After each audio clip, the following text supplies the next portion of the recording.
London के tower में कैद कोहिनूर तो बस है छोटी सी झांकी। असली खजाना तो वो है जिसकी चमक से आज भी पश्चिमी दुनिया की रातें हो रही रोशन। भारत का वो सच अब आएगा सामने। मयूर सिंहासन की एक एक ईंट में जड़े थे इतने हीरे कि खरीदी जा सकती हैं आज के 7 बड़े देशों की अर्थव्यवस्था। नादिर शाह की लूट का वो काला इतिहास फिर से खुलेगा। टीपू सुल्तान की अंगूठी और छत्रपति का बागनक, ब्रिटेन के म्यूजियम में सजी वो हर चीज चीख चीख कर बता रही है हमारे गौरवशाली अतीत की कहानी, जिस पर अब तक पड़ा था पर्दा। एक ऐसा मंदिर जिसका खजाना ढोने के लिए हाथियों की फौज कम पड़ गई थी। महमूद गजनबी की उस लूट ने कैसे भारत की तकदीर बदल दी, उस खौफनाक मंजर का होगा पूरा हिसाब। अगर वापस आ जाए भारत का लूटा हुआ वो 45 ट्रिलियन डॉलर का खजाना, तो अमेरिका और चीन जैसे देश पानी भरते नजर आएंगे। आज हम करेंगे उसी महालूट का पूरा पर्दाफाश। दोस्तों, इतिहास की किताबों में हमें अक्सर यही पढ़ाया गया है कि भारत सोने की चिड़िया था, लेकिन कभी किसी ने रुककर ये सोचा है कि आखिर वो चिड़िया उड़ी कहाँ? किसके पिंजरे में कैद होकर रह गई वो चमक जिसने पूरी दुनिया को अपनी ओर खींचा था? आज हम जिस भारत को देखते हैं वो अपनी मेहनत और जज्बे से फिर से खड़ा हो रहा है। लेकिन एक वक्त ऐसा भी था जब दुनिया की कुल दौलत का एक बहुत बड़ा हिस्सा सिर्फ और सिर्फ इसी धरती पर मौजूद था। ये कोई कहानी नहीं है, ये वो कड़वा सच है जिसे सदियों से दबाया गया, छुपाया गया और जानबूझकर भुला दिया गया। आज हम उस दबे हुए इतिहास की कब्र खोदने जा रहे हैं। आज बात सिर्फ कोहिनूर की नहीं होगी, बात होगी उन बेशकीमती खजानों की, उन अनमोल रत्नों की और उन अकूत संपत्तियों की जो कभी हमारी थी, हमारे पूर्वजों की थी, लेकिन आज वो 7 समंदर पार किसी और की तिजोरियों की शोभा बढ़ा रही हैं। आखिर कितना बड़ा था भारत का वो अकूत खजाना? क्या उसकी कीमत आज के डॉलर और रुपए में लगाना मुमकिन भी है? और सबसे बड़ा सवाल, अगर वो सारा पैसा, वो सारा सोना आज हमारे पास होता, तो 2026 के इस आधुनिक युग में भारत कहाँ खड़ा होता? क्या अमेरिका, क्या चीन और क्या यूरोप? शायद दुनिया का नक्शा ही कुछ और होता। भारत के नीचे होते दुनिया के सारे देश। आज हम एक एक करके उन 15 से 20 सबसे बड़े खजानों की फाइलें खोलेंगे, जिन्हें या तो धोखे से हथिया लिया गया या फिर तलवार की नोक पर लूट लिया गया। नादिर शाह से लेकर ईस्ट इंडिया कंपनी तक किसने कितना नोचा इस देश को, आज उसका पूरा हिसाब होगा। लेकिन ठहरिए, क्या आपको पता है कि इनमें से कुछ खजाने आज भी मौजूद हैं, बस उन पर हमारा नाम मिटा दिया गया है? क्या हम उन्हें वापस ला सकते हैं? इन सारे तीखे सवालों के जवाब हम आपको इस वीडियो में आगे देने वाले हैं। तो अपनी कुर्सी की पेटी बांध लीजिए, क्योंकि ये सफर आपको गर्व से भर देगा और गुस्से से भी। हम आपको बताएंगे इस महालूट की पूरी कहानी, तो बने रहिएगा वीडियो पर। और इस संबंध में आपकी जो भी विचार हो कमेंट में लिखकर जरूर बताइएगा। लूट का गणित, 45 ट्रिलियन डॉलर का सच। चलिए सबसे पहले इस पूरी कहानी के सबसे बड़े आंकड़े पर बात करते हैं, जिसे सुनकर आपका दिमाग चकरा जाएगा। प्रसिद्ध अर्थशास्त्री उत्सा पटनायक ने अपनी गहन रिसर्च में एक आंकड़ा दिया है, जिसने अंग्रेजों के उस झूठ की धड्डियां उड़ा दी कि उन्होंने भारत का उद्धार किया। उनके मुताबिक 1765 से 1938 के बीच, यानी करीब पौने 200 सालों में, अंग्रेजों ने भारत से लगभग 45 ट्रिलियन की दौलत लूटी। जी हाँ, आपने सही सुना, 45 ट्रिलियन। अगर इसे आज के भारतीय रुपयों में बदलने बैठेंगे तो कैलकुलेटर के जीरो कम पड़ जाएंगे। ये रकम इतनी बड़ी है कि आज के अमेरिका की पूरी अर्थव्यवस्था, जो करीब 27 से 28 ट्रिलियन डॉलर है, भी इसके सामने बौनी है। ब्रिटेन आज जिस शान और शौकत पर इतराता है, उसकी हर एक सड़क, हर एक इमारत और वहाँ की औद्योगिक क्रांति की नींव में भारत का खून पसीना और हमारा पैसा लगा है। ये लूट कोई एक दिन या एक रात में नहीं हुई, ये एक व्यवस्थित, सुनियोजित डकैती थी। इसे टैक्स और व्यापार का नाम देकर अंजाम दिया गया। सोचिए, हमारे ही देश में हमारे ही किसानों और कारीगरों से लगान वसूला जाता था, और फिर उसी पैसे से हमारा ही सामान खरीदकर दुनिया भर में बेचा जाता था। मुनाफा किसका? पूरा का पूरा ब्रिटेन का। ये ऐसा ही है जैसे कोई चोर आपके घर में घुसे, आपकी ही तिजोरी से पैसे निकाले और फिर उन्हीं पैसों से आपसे आपका फर्नीचर खरीद कर ले जाए। सुनने में अजीब लगता है ना? लेकिन यही हुआ था हमारे साथ। और ये तो सिर्फ अंग्रेजों की बात है। उनसे पहले जो लुटेरे आए, उनका हिसाब तो अभी बाकी है। अगर आज ये 45 ट्रिलियन डॉलर भारत के पास होता, तो जरा सोचिए क्या मंजर होता। आज भारत की जीडीपी करीब 4 से 5 ट्रिलियन डॉलर के बीच है। हम दुनिया की चौथी बड़ी अर्थव्यवस्थाएं हैं। अगर वो लूटा हुआ खजाना हमारे पास होता, तो हमारी जीडीपी अमेरिका और चीन की जीडीपी को मिलाकर भी उनसे कहीं ज्यादा होती। भारत में गरीबी शब्द डिक्शनरी से गायब हो चुका होता। हर गांव में वर्ल्ड क्लास इंफ्रास्ट्रक्चर होता। हमारी सेना के पास ऐसे हथियार होते कि दुनिया कांपती और शायद हम अंतरिक्ष में कॉलोनियां बसा चुके होते। ये पैसा सिर्फ कागज का टुकड़ा नहीं था, ये भारत के भविष्य का ईंधन था जिसे चुरा लिया गया। लेकिन अफसोस करने से कुछ नहीं होगा। हमें जानना होगा कि आखिर वो कौन कौन से स्पेसिफिक खजाने थे जो हमारी आंखों के सामने से ओझल हो गए। चलिए अब एक एक करके उन खजानों की पड़ताल करते हैं। मयूर सिंहासन, तख्ते ताऊस, दुनिया की सबसे महंगी कुर्सी। सबसे पहले बात करते हैं उस खजाने की जिसे देखकर दुनिया की आंखें फटी की फटी रह गई थीं। मुगल बादशाह शाहजहां, जिन्होंने ताजमहल बनवाया, उन्होंने ही बनवाया था मयूर सिंहासन, जिसे फारसी में तख्ते ताऊस कहते हैं। ये कोई आम सिंहासन नहीं था, ये उस दौर की और शायद आज के दौर की भी दुनिया की सबसे महंगी और आलीशान कुर्सी थी। इसे बनाने में 7 साल लगे थे। इसमें करीब 1150 किलो सोना और 230 किलो बेशकीमती रत्न जड़े हुए थे। जरा कल्पना कीजिए, 1150 किलो शुद्ध सोना। आज के भाव में सिर्फ सोने की कीमत अरबों में होगी, लेकिन इसमें लगे रत्नों की कीमत तो अनमोल थी। इस सिंहासन के ऊपर 2 मोर बने हुए थे जो नाचते हुए मुद्रा में थे। इन दोनों मोरों की आंखों में दुनिया के सबसे नायाब हीरे और माणिक जड़े थे, और इन दोनों मोरों के बीच में रखा था दुनिया का सबसे चर्चित हीरा कोहिनूर। जी हाँ, कोहिनूर उस वक्त ब्रिटेन की रानी के ताज में नहीं बल्कि भारत के मयूर सिंहासन की शान बढ़ा रहा था। फ्रांसीसी जौहरी टावर्निए, जिसने इसे अपनी आंखों से देखा था, उसने लिखा था कि इस सिंहासन की कीमत उस समय के पूरे फ्रांस देश की कुल संपत्ति से भी ज्यादा थी। सोचिए, एक कुर्सी की कीमत पूरे एक देश से ज्यादा। ये थी भारत की रईसी। लेकिन फिर आया साल 1739। फारस, आज का ईरान का क्रूर शासक नादिर शाह भारत पर टूट पड़ा। करनाल की लड़ाई में मुगलों की हार हुई और नादिर शाह ने दिल्ली में कत्लेआम मचा दिया। उसने दिल्ली को इतना लूटा कि इससे अपने लूट का माल ले जाने के लिए 700 हाथी, 4000 ऊंट और 12,000 घोड़ों की जरूरत पड़ी। और इस लूट का सबसे बड़ा हिस्सा था यही मयूर सिंहासन। नादिर शाह इसे अपने साथ ईरान ले गया। कहते हैं कि जब ये इसे लेकर जा रहा था तो रास्ते में ही इसकी भव्यता देखकर पागल हो गया था। लेकिन अफसोस, ये नायाब खजाना ज्यादा दिन तक सुरक्षित नहीं रह सका।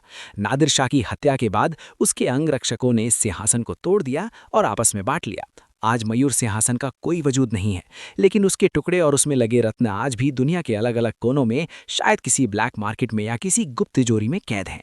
अगर ये सिंहासन आज भारत में होता तो ये सिर्फ एक म्यूजियम पीस नहीं बल्कि भारत की आर्थिक शक्ति का प्रतीक होता।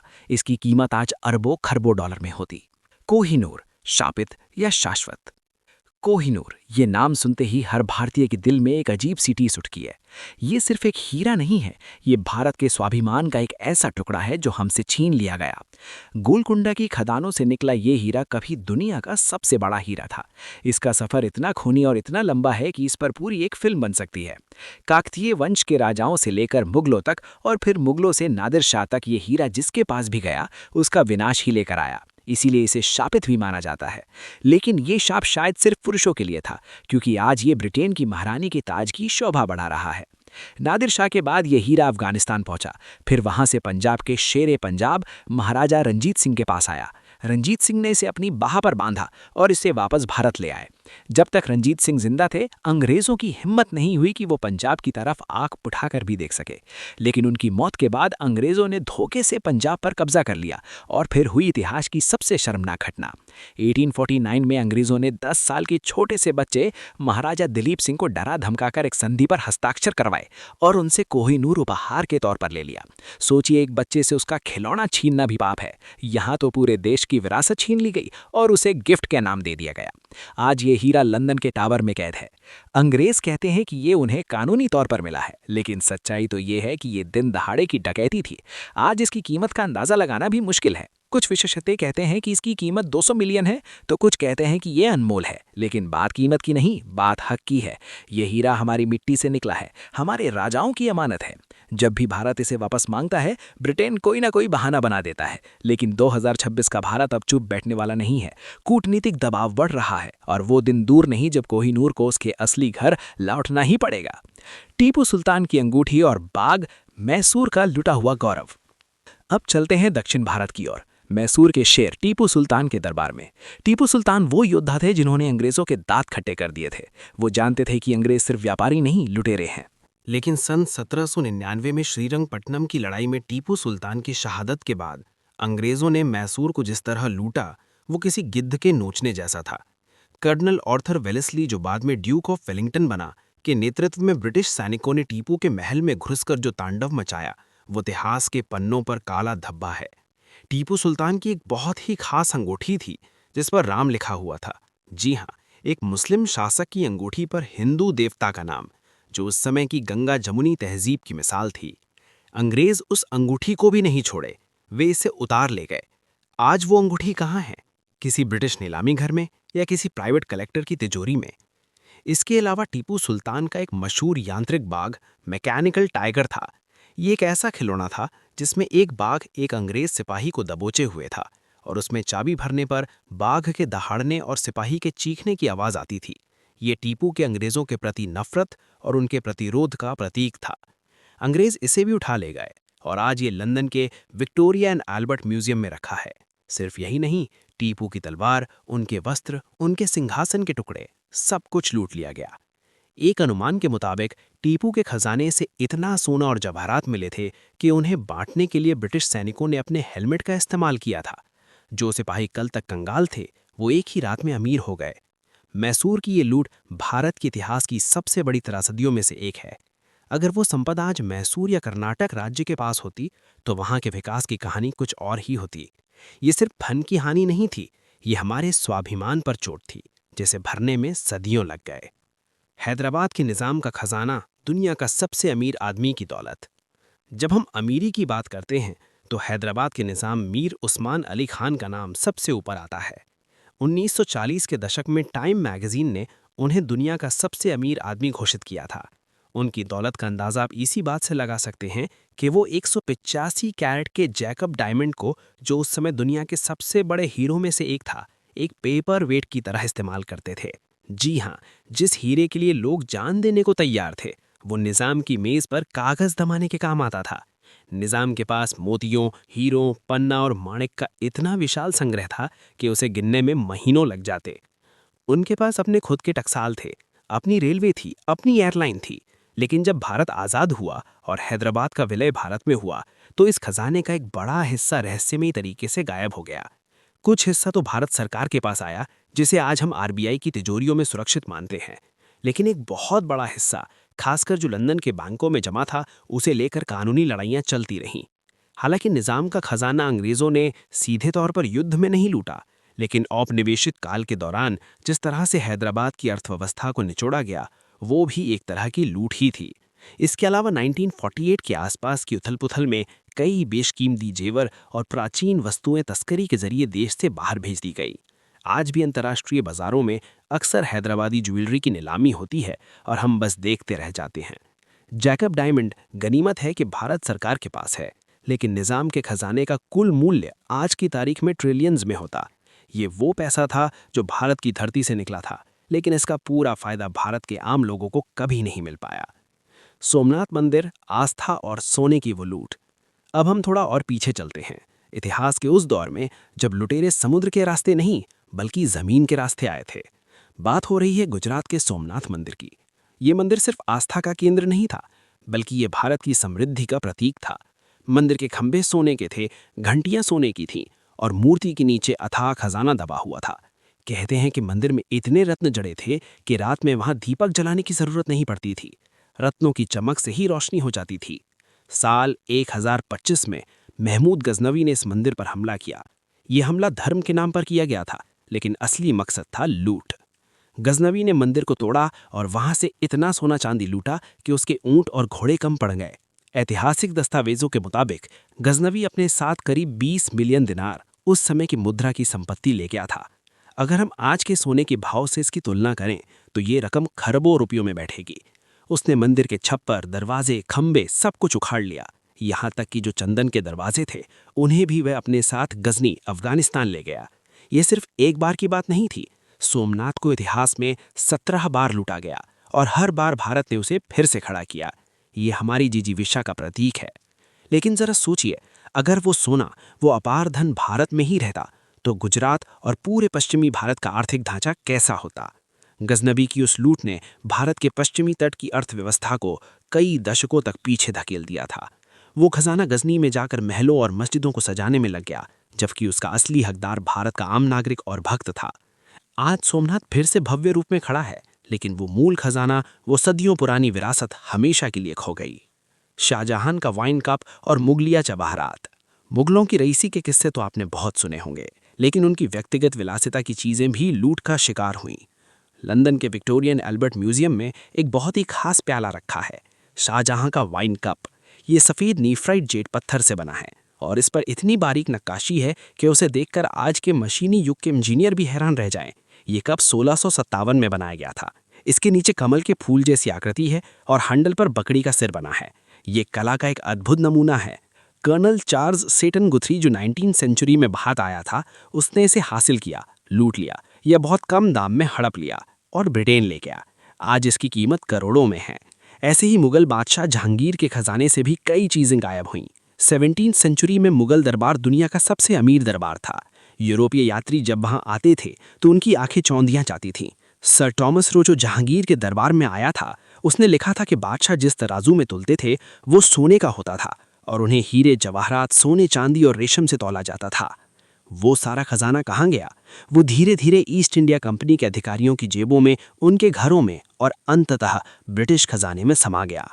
Clive of India, Robert Clive, जब वापस ब्रिटेन गया तो वो उस समय यूरोप का सबसे अमीर आदमी बन चुका था। उसने खुद संसद में कहा था कि मैं मुर्शिदाबाद के खजाने के बीच खड़ा था और मैं खुद हैरान हूं कि मैंने इतना कम क्यों लूटा।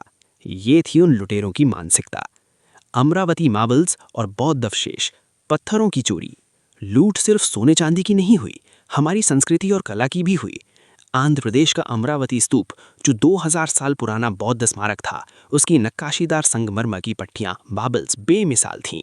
ये पट्टियां भारत की प्राचीन मूर्तिकला का सर्वश्रेष्ठ उदाहरण थी। 19वीं सेंचुरी में ब्रिटिश अधिकारियों की नज़र इन पर पड़ी। सर वॉल्टर गिलियट ने 1845 में इन अमूल्य पट्टियों को उखाड़ा और मद्रास ले गए। वहां से इन्हें लंदन भेज दिया गया। आज इलियट मार्बल्स के नाम से जाने जाने वाली ये 120 से ज़्यादा कलाकृतियां ब्रिटिश म्यूजियम के एक ठंडे कमरे में पड़ी हैं।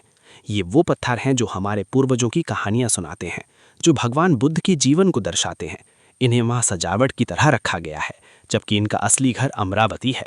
भारत सरकार ने कई बार इन्हें वापस मांगा है, लेकिन ब्रिटिश म्यूजियम का वही पुराना लटा रटाया जवाब आता है, हम दुनिया की संस्कृति के संरक्षक हैं। अरे भाई, संरक्षक हो या चोर, किसी के घर की दीवारें उखाड़कर अपने घर में लगा लेना संरक्षण नहीं, डकैती कहलाती है। ये पत्थर बताते हैं कि अंग्रेज सिर्फ धन के भूखे नहीं थे, वे हमारे इतिहास को भी अपने साथ ले जाना चाहते थे, ताकि वो अपनी आने वाली पीढ़ियों को दिखा सके कि उन्होंने किन महान सभ्यताओं पर राज किया। सुल्तानगंज बुद्ध रेलवे लाइन के लिए चुराई गई भगवान की मूर्ति 1861 की बात है। बिहार के भागलपुर जिले के सुल्तानगंज में रेलवे लाइन बिछाने के लिए खुदाई चल रही थी। ईबी हैरिस नाम के ब्रिटिश रेलवे इंजीनियर को वहां एक अद्भुत चीज मिली। 7.5 फीट ऊंची, 500 किलो वजनी, शुद्ध तांबे यानी कॉपर से बनी भगवान बुद्ध की एक विशाल प्रतिमा। ये गुप्त काल की थी, जो भारत का स्वर्ण युग माना जाता है। ये मूर्ति लगभग 10,500 साल पुरानी थी और इतनी बेहतरीन स्थिति में थी कि मानो कल ही बनी हो। कायदे से ये मूर्ति भारत के किसी मंदिर या म्यूजियम में होनी चाहिए थी, लेकिन हुआ क्या, इसे तुरंत बर्मिंघम भेज दिया गया। क्यों? क्योंकि वहां के एक उद्योगपति को ये पसंद आ गई थी।